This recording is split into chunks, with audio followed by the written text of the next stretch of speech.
And I think that a lot of us are in our little silos too, because we were forced online for so long that some people Absolutely. have not left that isolation, and they're still working in that space. And it's really great to have masterminds. And I'm glad you explained exactly how the mastermind works, because a lot of the times we use these words like, the mastermind, but people actually genuinely just don't even know what is a mastermind. How can I get involved in a mastermind? Like, what does that look like? What would that look like for my company? And that was me years ago. I ran a business and never knew, because you don't know what you don't know. Exactly. Mm-hmm. And that's why. And that was my experience too. So I just created what I needed. I was just sitting by, most of my ideas come to me when I'm not working, of course, because that's what happens, right? It's another part of the nervous system. As soon as we relax and just take a moment, things come to us easily. It's that creative piece.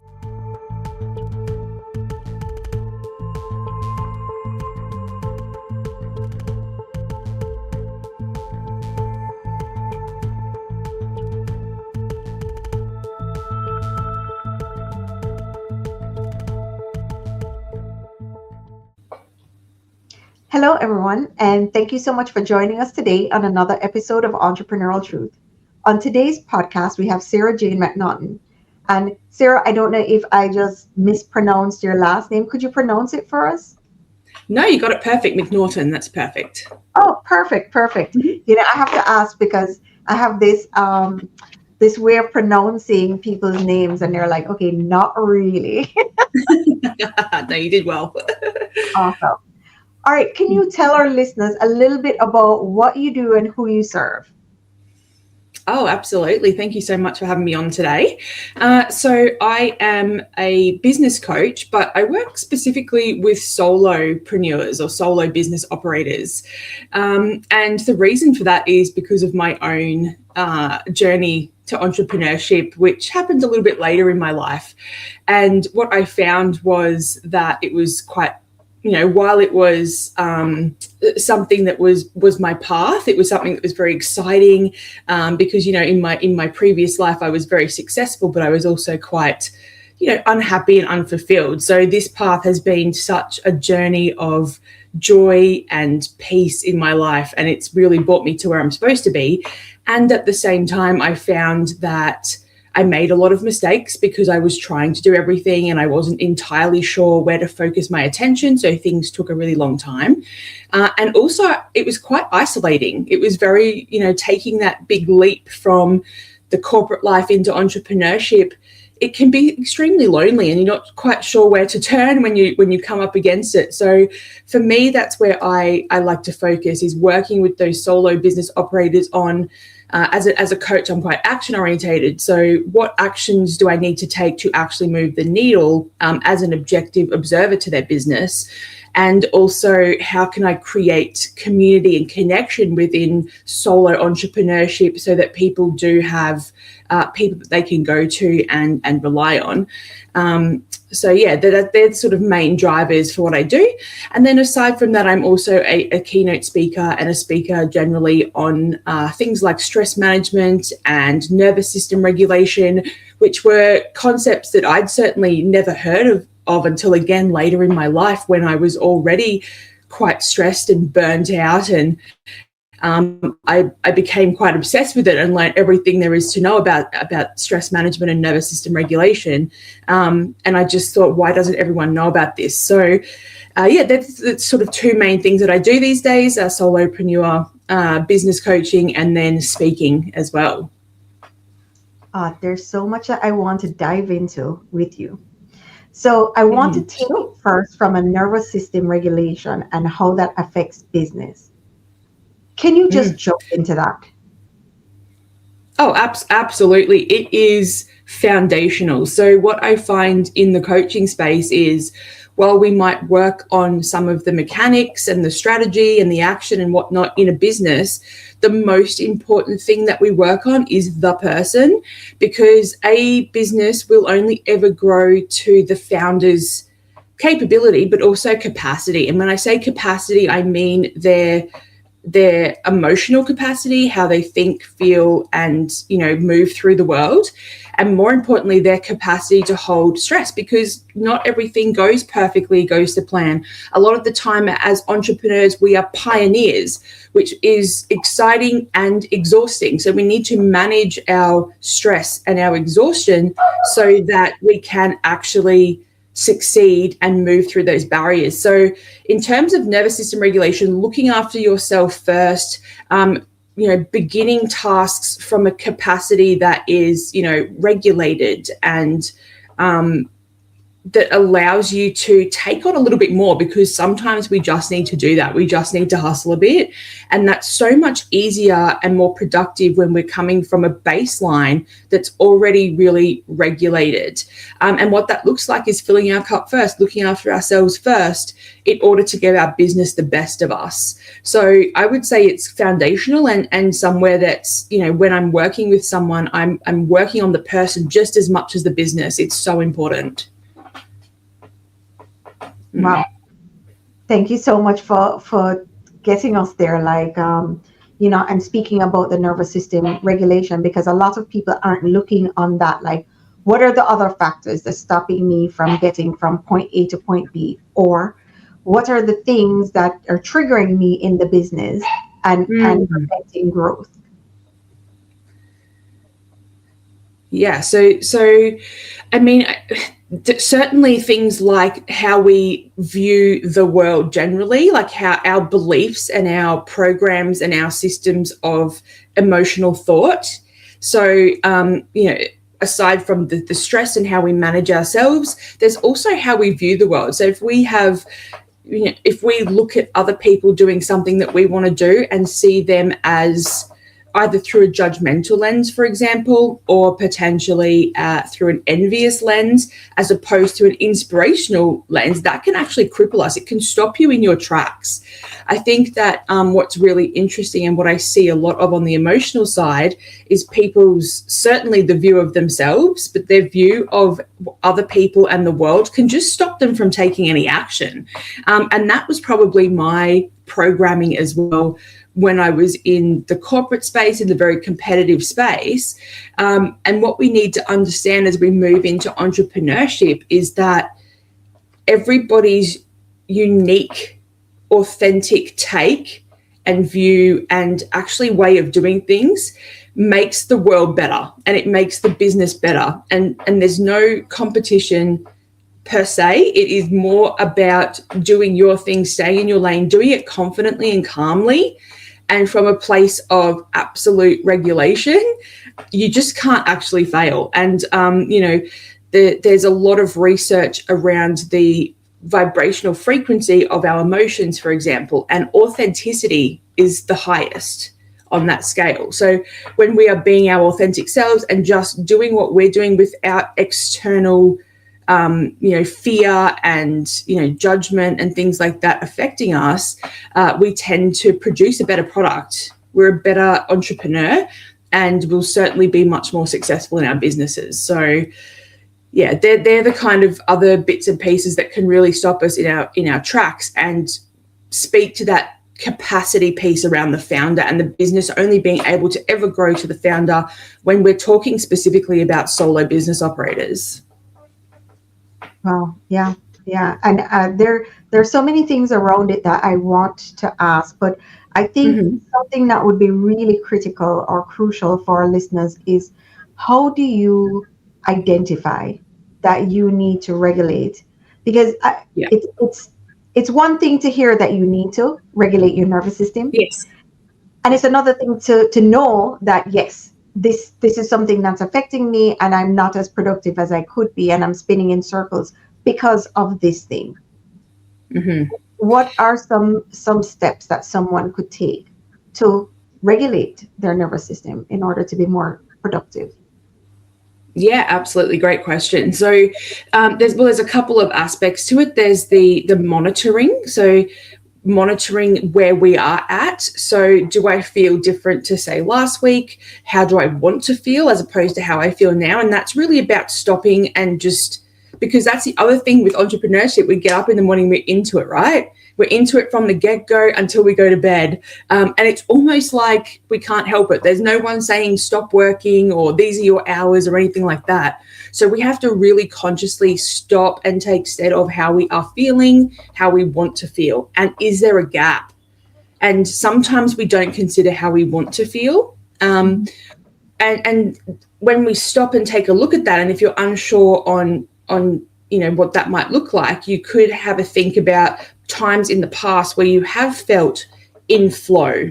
So what we'll find, one of the first things to go when we're dysregulated is our creativity and our ability to make decisions quickly, but really that creative flow. So when you're doing something and time just passes and you don't notice, and you're just feeling so aligned and what you're doing is really easy.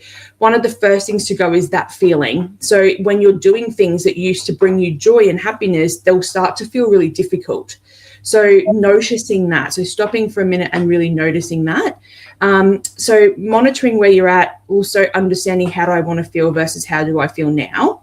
Then the next bit is management. So really looking at how do I, if I'm dysregulated now, I've discovered that, what do I do next? Well, that might look like engaging some support, whether that is, a therapist or someone to speak to, whether it is a coach that can assist you, like a personal coach or a business coach that is that also works on the person as well, and some of those emotional bits and pieces that come up in entrepreneurship that are often forgotten. So getting some support, some of your ongoing management practices, I guess, with your physical body. So the somatic part of the nervous system is things like massage regularly. So I personally really like the Hawaiian styles of massage for nervous system regulation. They're particularly good for releasing stress from the body. Things like your sauna, anything that's going to get you into your body. So sauna, cold plunge, things of that nature. And really quality rest as well. Like sleep is absolutely critical, of course.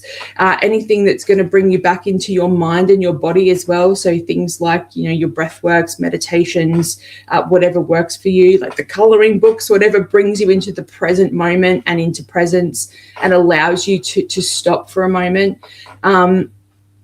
Just really taking yourself out of the environment. It's so easy to say, take a break. I understand that that's not easy for everybody, but it really is part of it as well. Slowing down, stopping, and taking some quality rest that is without guilt. That's probably the biggest challenge. We can all take a break, but there's always like the guilt and all the other things that we should be doing. So really planning it in advance, putting things in place that allow you to do that.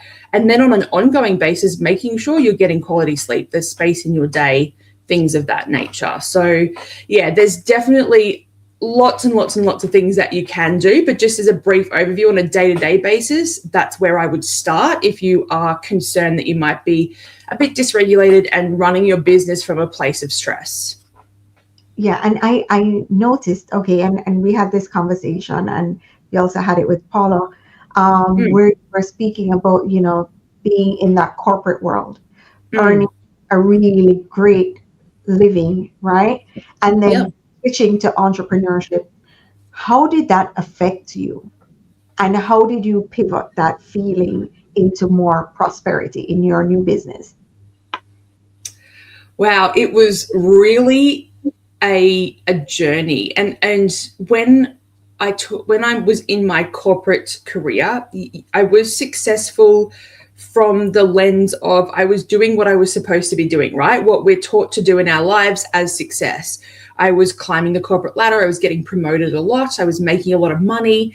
I was having a lot of fun in my life. I was traveling a lot, and I had, I was able to buy property, and I was hanging out with my friends all the time. And it was just, I was having a fun existence, and I was very, very motivated, and I was in a really, push phase in my life. And that was paying off for me in the construct of what we're supposed to do in life.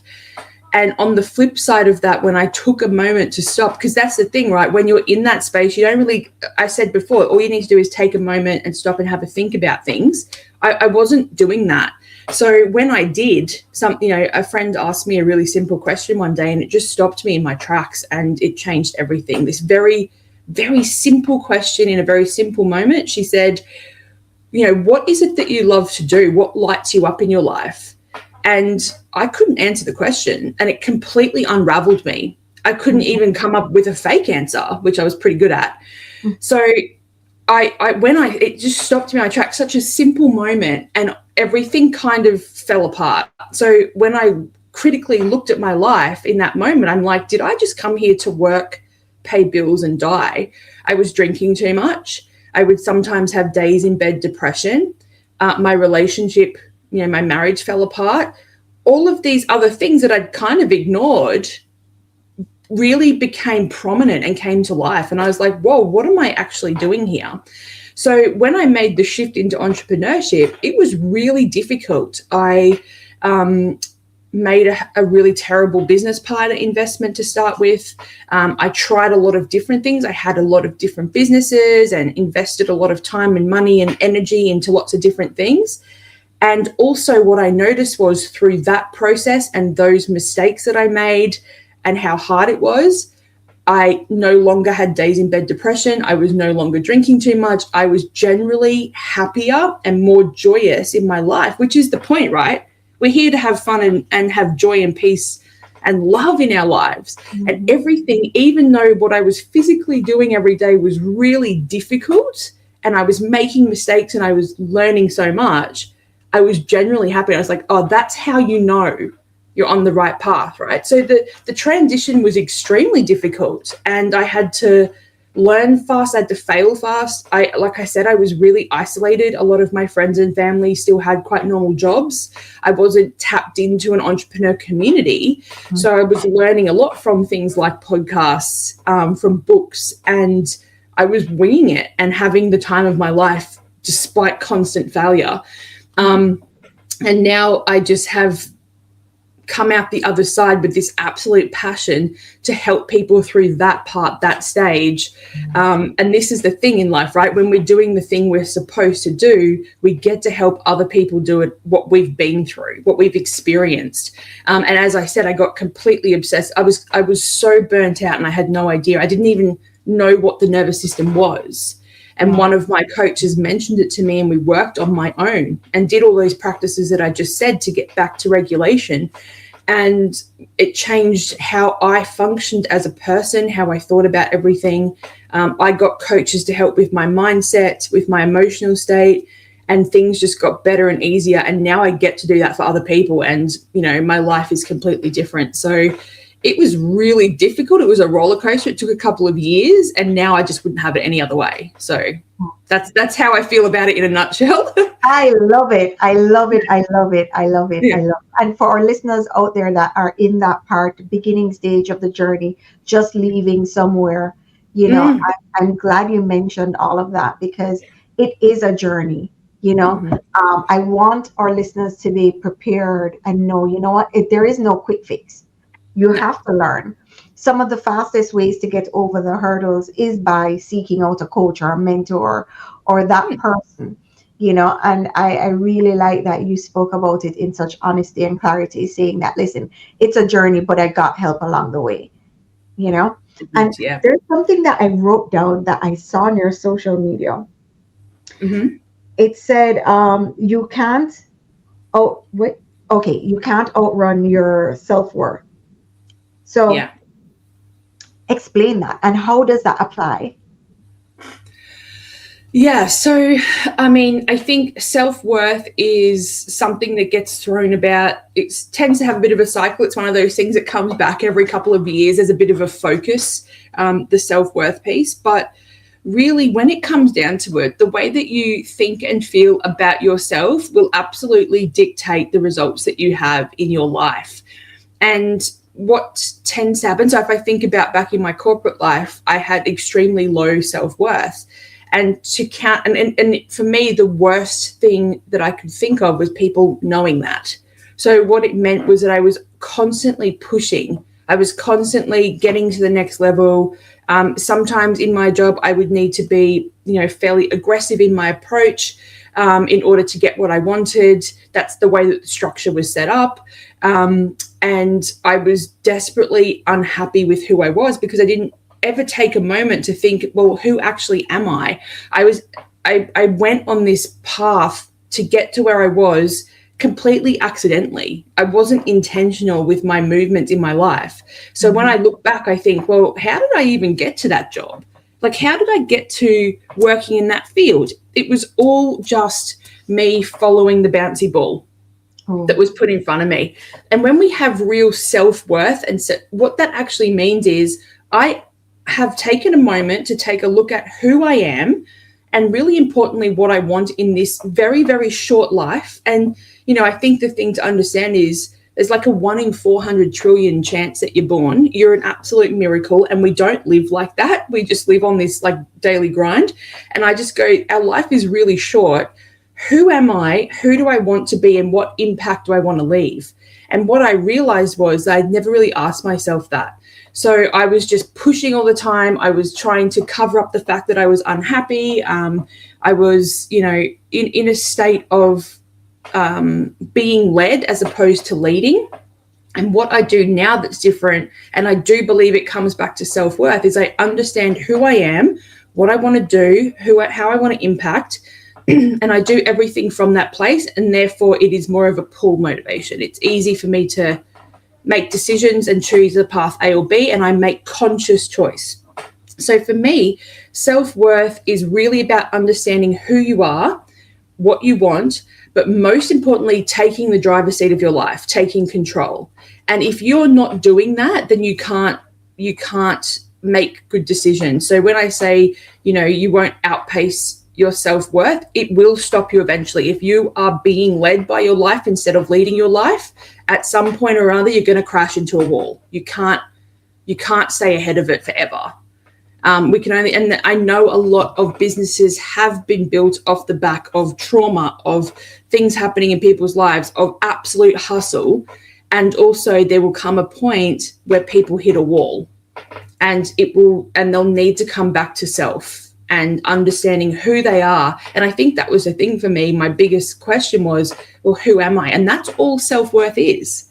All self-worth is understanding this is who I am, what I believe in, what I want to do with this very short amount of time that I have, and doing everything consciously from that place.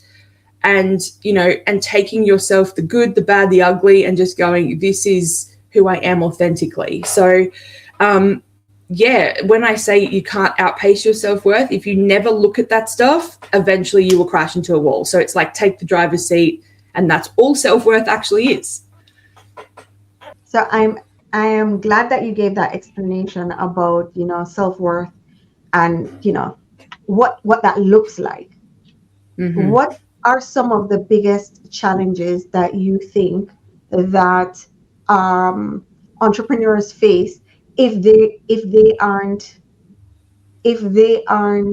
looking at themselves and really having those hard conversations with themselves? What do you think happens on the opposite side of that? Meaning, if they don't take a look and get clear as to who they are, who they serve, their purpose, what's the flip side of that, do you think? Yeah, well, what can happen is that the business can really be built on a very fragile base. Mm-hmm. So all it takes is one, maybe major but fairly minor thing can come along and shake everything and, destroy it really. Because what happens is, if we're coming from a place of what I should be doing, it's that whole thing, right? What I should be doing from that hustle space, from, doing it the way other people do it instead of how I would do it, then we create something that we can't sustain forever. Mm-hmm. And in the meantime, it also feels really difficult. Right. So, I think that's that they're the sort of main things. Is it feels hard, which again, like one of the biggest things I had to learn in life is success is only success if you feel successful. And if you are successful on paper and you feel like crap on the inside, That's not success at all. In fact, that is the opposite. That is absolute failure. We're here to enjoy life, to be everything that we are meant to be in terms of our potential. We're here to leave impact and fulfill other people's lives as well in a very meaningful way. And what happens is, if we are building things, and what I see a lot is, as an example, people seeing how others are doing the same activity they're doing, or the same product or the same service, and doing everything exactly the same. Now, at the same time, when it comes to really foundational things, I do believe in proximity and, modeling the masters and those sorts of concepts, in terms of don't reinvent the wheel. Right. But at the same time, what makes a business special and what makes people actually want to work with you is your unique flavor, your authenticity, and who you are as a person.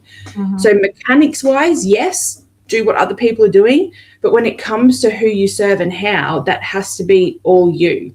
So when you don't do that, when you just copy someone else, as soon as it doesn't work, first of all, because you're so much more emotionally invested in the outcome, as soon as it doesn't work, you get hit much harder emotionally, and your business itself, as soon as something comes and shakes it, it'll just crumble. Like, it's just not built on stability. So I think that's probably the biggest issue with working that way.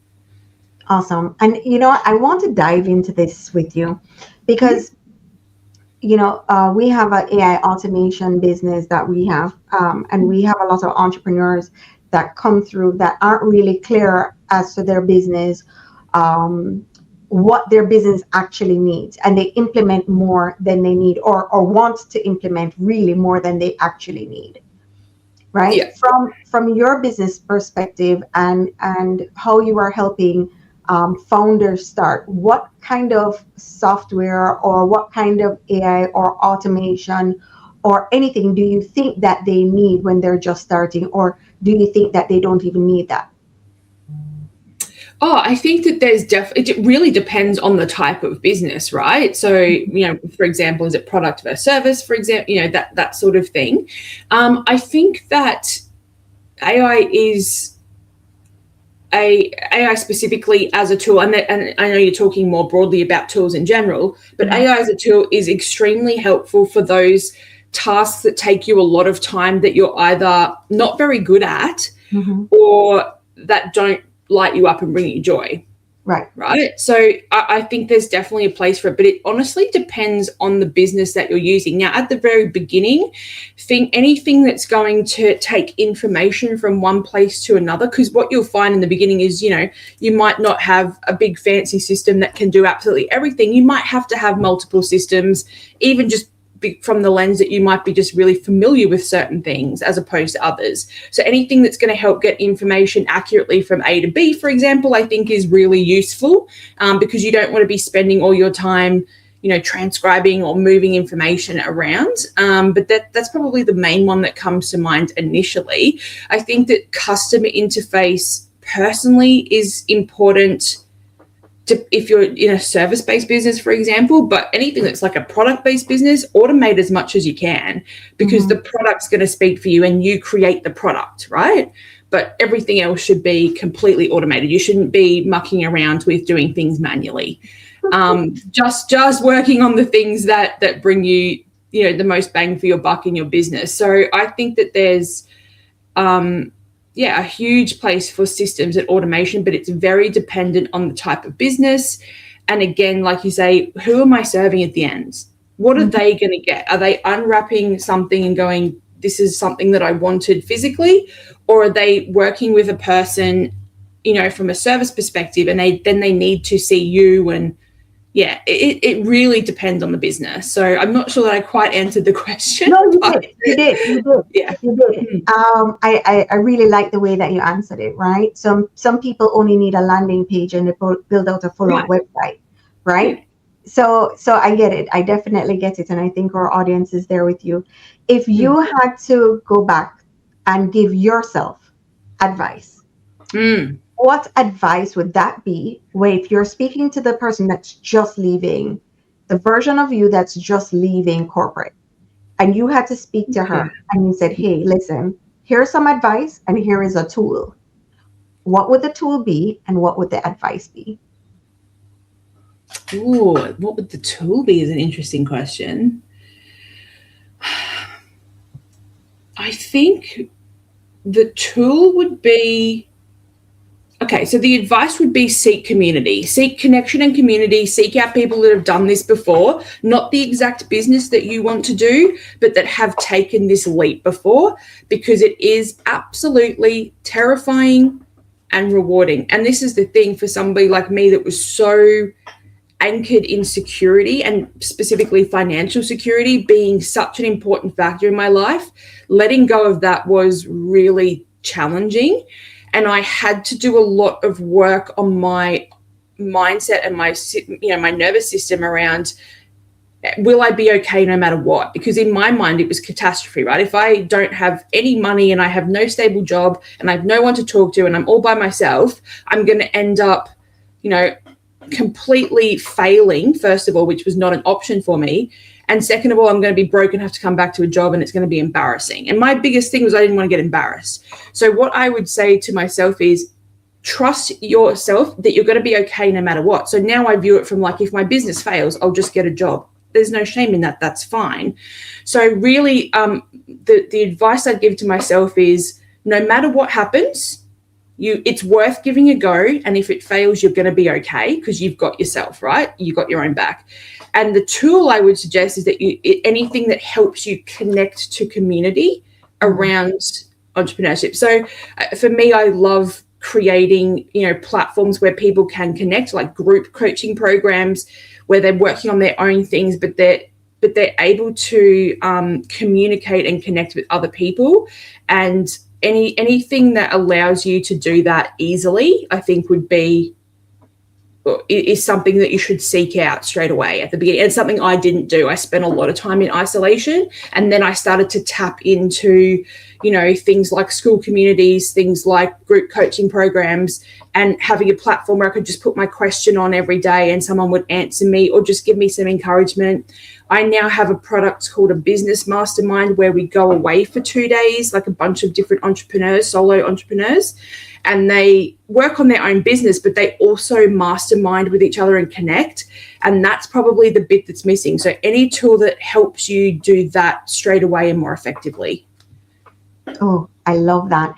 And when you do your mastermind, are you choosing your mastermind specifically for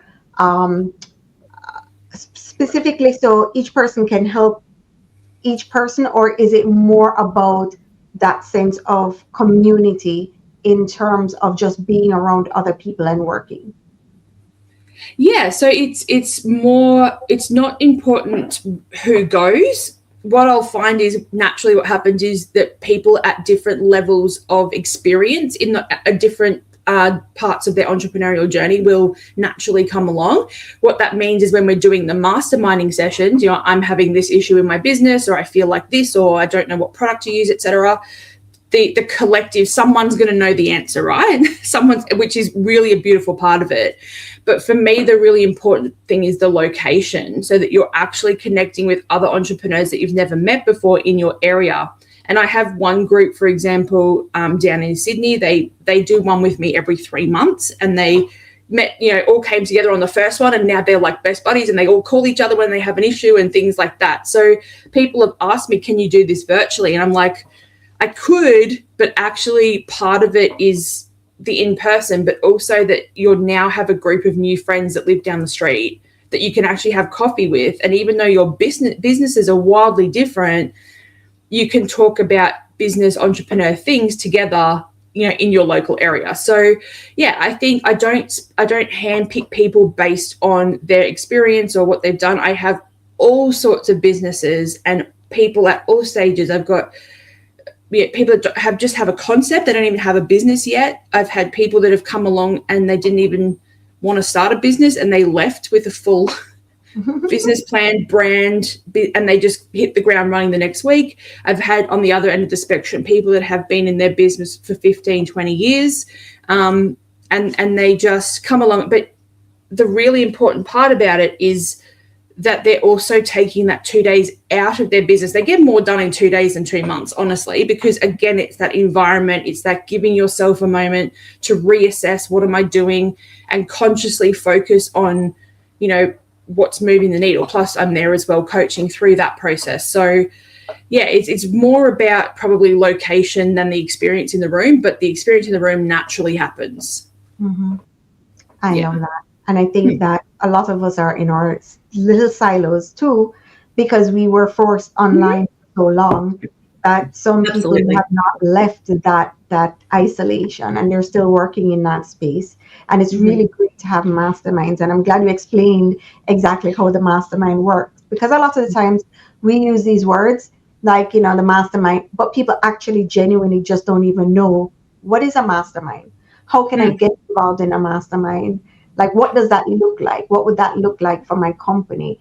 And that was me years ago. I ran a business and never knew, because you don't know what you don't know.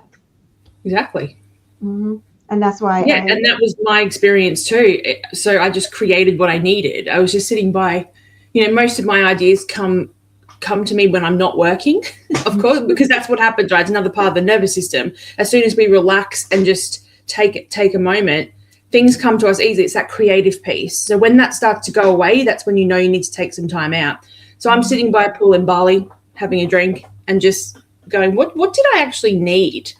What did I really need? And that's when I created the first business mastermind. It was like, well, I needed community connection. I needed to ask people questions that had done this before, even if their business was different to me. And I just needed like a couple of days to focus on the really needle moving activities, because I was trying to do everything. Mm-hmm. Like, that's the other thing, right? We're trying to do everything as entrepreneurs because everything's important, but the list is 3,000 items long. Mm-hmm. So I come in and go, we'll do these 3.